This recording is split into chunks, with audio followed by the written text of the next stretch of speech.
Rebel sentiment June వస్తే ప్రభాస్ దిగాల్సిందేనా? మనిషి నచ్చకపోయినా శ్రమని గుర్తించేవాడే ప్రేక్షకుడంటూ బండి సరోజ్ కుమార్ కామెంట్స్. ట్రోల్స్ అన్నిటిని ఎదుర్కొని గెలిచిన కన్నప్ప. మరి సరోజ్ కుమార్ అన్న మాటలు ఎవరిని ఉద్దేశించి? Have a look.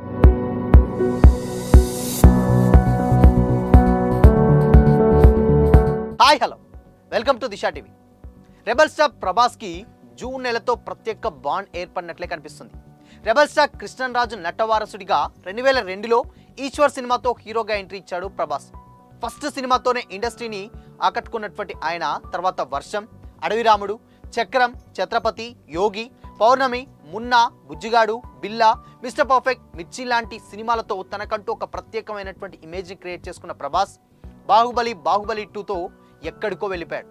ఆ తర్వాత వచ్చిన సాహో, రాధేశ్యామ్, ఆదిపురి సినిమాలు అనుకున్న రేంజ్లో సక్సెస్ కాలేకపోయినా కల్కి 2898 ఏడి మూవీ మాత్రం ఆయన కరువు మొత్తం తీర్చేసిందనే చెప్పాలి.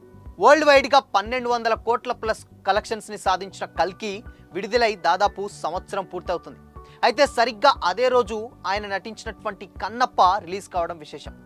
ఇండియాలోనే టాప్ స్టార్గా కొనసాగుతున్న ప్రభాస్ ప్రత్యేకంగా ఓ జోనర్ అని ఫిక్స్ కాకుండా యాక్షన్, మైథాలజికల్, కామెడీ ఇలా అన్ని జోనర్ని టచ్ చేస్తున్నాడు. అయితే లేటెస్ట్గా కన్నప్పలో రుద్రాగా అదరకొట్టిన ప్రభాస్ ఓ అరుదైన రికార్డును తన ఖాతాలో వేసుకున్నాడు. అదేంటంటే 3 ఏళ్లుగా ఆయన నటించినటువంటి సినిమాలు ప్రతి జూన్లోనూ రిలీజ్ అవుతున్నాయి. అది కూడా ఎవ్వరికి దక్కని ఒక అరుదైన రికార్డ్. పురాణ యోధుల క్యారెక్టర్లతో ఆడియన్స్ని ఇంప్రెస్ చేస్తూనే ఉన్నాడు.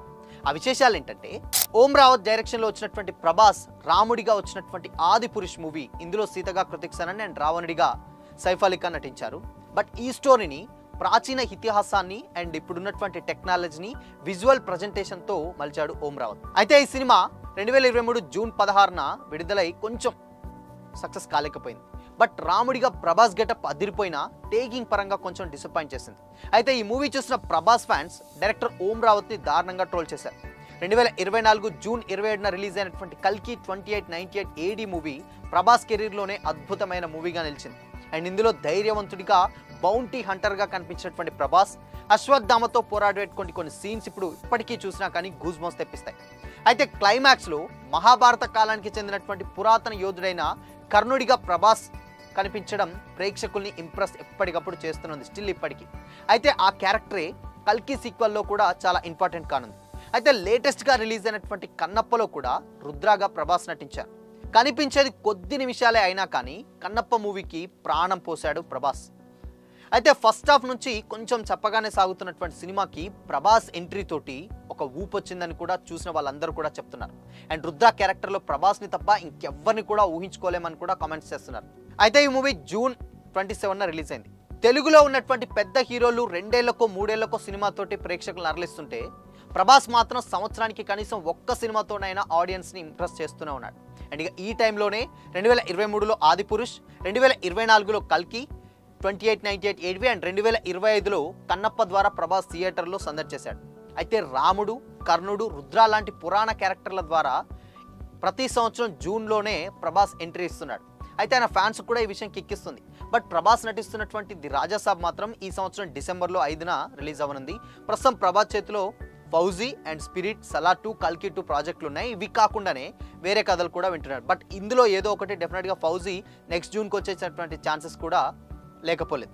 మేబీ అదే జూన్లో వస్తే మేబీ సెంటిమెంట్ కూడా వర్కౌట్ అవుతుందని అంటున్నారు. అయితే ఇకపోతే కన్నప్పను ఉద్దేశించి ఇక బండి సరోజ్ కుమార్ వంటి వారు కూడా కొన్ని అంటే దానికి సంబంధించిన ఆల్ ది బెస్ట్ చెప్తూ ఒక ట్వీట్ వేశారు. ఎప్పుడు ఆయన సోషల్ మీడియాలో యాక్టివ్గా ఉండేటువంటి బండి సరోజ్ కుమార్ మాటలు ఎంత ముక్కుసూటిగా ఉంటాయో అందరికీ తెలిసిందే. అండ్ అలాంటి బండి సరోజ్ కుమార్ లేటెస్ట్గా కన్నప్ప గురించి ఒక పోస్ట్ వేశారు. కన్నప్ప సినిమాతో ఎన్నో రోజులుగా ట్రోలింగ్కి ధైర్యంగా ఎదురు నిలబడి పోరాడుతున్నటువంటి విష్ణు హిట్టు కొట్టాలని నాలాగా ఎంతమంది మనస్ఫూర్తిగా కోరుకుంటున్నారు. మనిషి నచ్చకపోయినా పర్లేదు, శ్రమను గుర్తించేవాడే ప్రేక్షకుడు అని కూడా ట్వీట్ చేశాడు. సో మొత్తంగా ఇప్పుడు విష్ణు మీద లేకపోతే వ్యక్తిగతంగా ఏదైనా ఉన్నా కానీ అట్లీస్ట్ మనిషి నచ్చకపోయినా పర్లేదు, ఆయన చేసినటువంటి కష్టాన్ని డెఫినెట్గా మీరు యాక్సెప్ట్ చేసి సినిమాకి వెళ్ళి ఆ సినిమాని సక్సెస్ చేయాలని కూడా దాంట్లో అర్థం ఉందని కూడా చెప్తున్నారు. బట్ ప్రతి వ్యక్తి మనిషి నచ్చాలని లేదు. బట్ కొంతమంది వాళ్ళు చేసేటువంటి పనులు ఈజీగా కొంతమందికి ఏంటంటే అందరి కోసం చేస్తున్నప్పుడు డెఫినెట్గా అవి నచ్చాలన్న ఉద్దేశంతో బండి సరోజ్ కుమార్ ఒక ట్వీట్ చేశాడు. ప్రజెంట్ ఈయన ఏం మాట్లాడినా ఏం చేసినా కానీ సోషల్ మీడియాలో వైరల్ అవుతూనే ఉంటుంది. బట్ దీంట్లో ఇప్పుడు ఏదో ఒక ట్వీట్ వేసేసరికి సో విష్ణు అట్లీస్ట్ కొంతమందికి అటు ఇటు ఉన్నా కానీ కొంచెం వాళ్ళ ఫ్యామిలీ ఇష్యూస్ ఏదైనా ఉన్నా కానీ బట్ ఆయన చేసినటువంటి శ్రమ అండ్ ఆయన పీక్స్లో అంటే లాస్ట్ క్లైమాక్స్లో చేసినటువంటి యాక్టింగే ఇప్పటికీ కూడా ఆ సీన్స్ చూస్తే కళ్ళకి నీళ్ళు తెప్పిస్తాయన్న కామెంట్స్ కూడా ఇప్పుడు సోషల్ మీడియాలో వస్తూనే ఉన్నాయి. బట్ ఏదేమైనా కానీ అటు ప్రభాస్ ఇటు విష్ణు ఇద్దరు కలిసి మెయిన్గా కన్నప్పని ఒక రేంజ్లో నిలబెట్టారు. అండ్ ఇప్పుడు ఉన్నటువంటి జనరేషన్స్లో చాలామందికి ఎంతైతే ట్రోల్స్ ఎదుర్కొందో బట్ ఆ ట్రోల్స్ అన్నీ శివనామస్మరణంతో కొట్టుకుపోయాయి అన్న విధంగా సినిమా రిలీజ్ అయిన తర్వాత అవి పెద్దగా ఎక్కడ కనిపించలేదు. సో మొత్తంగా సినిమా ఒక మంచి సక్సెస్ని అయితే అందుకుంది. సో చూద్దాం ఇంకా కలెక్షన్స్ అయితే ఇంకా ఎంత వచ్చింది ఏంటనైతే వివరాలు అయితే తెలియదు, కానీ మరికొద్ది రోజుల్లో మాత్రం ఈ సినిమా ఎంత కలెక్ట్ చేసింది ఏంటనైతే తెలియాల్సి ఉంది. సో మరి ఈ సినిమా మీకు ఎలా అనిపించింది కామెంట్ చేయండి.